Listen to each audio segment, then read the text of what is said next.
کی ایک عورت تھی ناظرین جس کا نام شہوانہ تھا، بہت گناہگار، انتہائی سیاہ کار عورت تھی۔ یعنی عالم یہ تھا کہ بصرہ کے لوگ جب سنتے تھے کہ شہوانہ کا گزر اس سڑک سے یا اس جگہ سے ہونے والا ہے، وہ اپنا راستہ بدل دیا کرتے تھے۔ یعنی اس حد تک اس سے خوف میں مبتلا رہتے تھے کہ کہیں ایسا نہ ہو کہ اس کی نحوست ہم پر پڑ جائے، یا خدا نخواستہ کوئی ہمیں اس کے ساتھ دیکھ لے یا اس کے ساتھ چلتا ہوا دیکھ لے تو ہماری عزت پر کوئی اسپاٹ نہ آ جائے۔ اتنی یعنی ناظرین اس کی بدنامی تھی، پورا شہر جو ہے اس کی بدنامی کے چرچے کرتا تھا۔ اب عالم یہ ہوا ناظرین، اب آپ کے ذہن میں آ گیا کہ شہوانہ کون ہے، اور آپ یہ بھی سمجھ گئے کہ شہوانہ کی کتنی بدنامی تھی اور کتنا اس حوالے سے اس کا چرچا تھا۔ بہرحال ہوا یہ ناظرین، جب رب اپنی رحمتوں میں سمیٹنا چاہتا ہے نا کسی کو، دامن رحمت میں سمیٹنا چاہتا ہے، تو پھر اس کے بہانے بنتے ہیں۔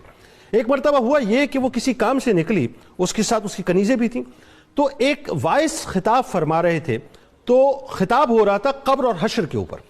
تو بہت یعنی اس وقت گریا تھا لوگوں کے اوپر، لوگ زاروں قطار رو رہے تھے، قبر اور حشر کی بات چل رہی تھی۔ تو شہوانہ چلتے چلتے اچانک رک گئی، اور رکنے کے بعد پردے میں سے وہ خطاب سننے لگی۔ عالم یہ ہوا کہ خطاب سنتی جاتی تھی اور اس کے آنسو بہتے چلے جاتے تھے، خطاب سنتی جاتی تھی، آنسو بہتے چلے جاتے تھے۔ جب خطاب ختم ہو گیا تو اس نے خواہش ظاہر کی کہ میں جو خطاب فرما رہے تھے ان سے بات کرنا چاہتی ہوں۔ بہرحال وہ پردے میں تشریف لائے، اب سوال جواب شروع ہوئے۔ شہوانہ نے پہلا سوال یہ کیا کہ کیا میری توبہ قبول ہو سکتی ہے؟ انہوں نے جواب یہ دیا کہ بالکل ہو سکتی ہے۔ پھر شہوانہ نے کہا کہ میں بہت گناہگار ہوں۔ جواب آیا کتنی ہی گناہگار ہو تیری توبہ قبول ہو سکتی ہے۔ پھر اس نے عرض کیا کہ میں بہت زیادہ گناہگار ہوں۔ انہوں نے فرمایا کہ تو کتنی ہی گناہگار ہو تیری توبہ قبول ہو سکتی ہے۔ اس نے کہا کہ میرے گناہ زمین سے لے کر آسمان تک ہے۔ جواب آیا کہ تیرے گناہ زمین سے آسمان تک کیوں نہ ہو، تیری توبہ قبول ہو سکتی ہے۔ اس نے پھر جھنجھلا کے کہا کہ میں بہت زیادہ گناہگار ہوں، یعنی آپ سمجھ نہیں سکتے کہ میں نے اتنے گناہ کیے۔ آپ نے فرمایا، اب جواب میں بات آئی کہ اگر تو بصرے کی شہوانہ کیوں نہ ہو تب بھی اللہ تعالیٰ تیری توبہ کو قبول کرے گا۔ اس نے عرض کیا کہ میں بصرے کی شہوانہ ہی ہوں۔ تو آپ نے جواب میں فرمایا کہ بس رب کی رحمت کو پکار، بے شک اللہ تعالیٰ تیری توبہ کو قبول کرے گا۔ یہ جملے سننے تھے ناظرین۔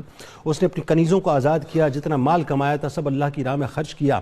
تاریخ یہ لکھتی ہے کہ 40 دن کے بعد اللہ تبارک و تعالیٰ نے اس کی زندگی کو ایسا تبدیل کیا کہ جو بصرہ اس کی نحوست کی وجہ سے اس سے دور بھاگتا تھا، وہی بصرہ پکار کے کہتا تھا کہ اگر وقت کی ولیہ کو دیکھنا ہے تو شہوانہ کے پاس جاؤ۔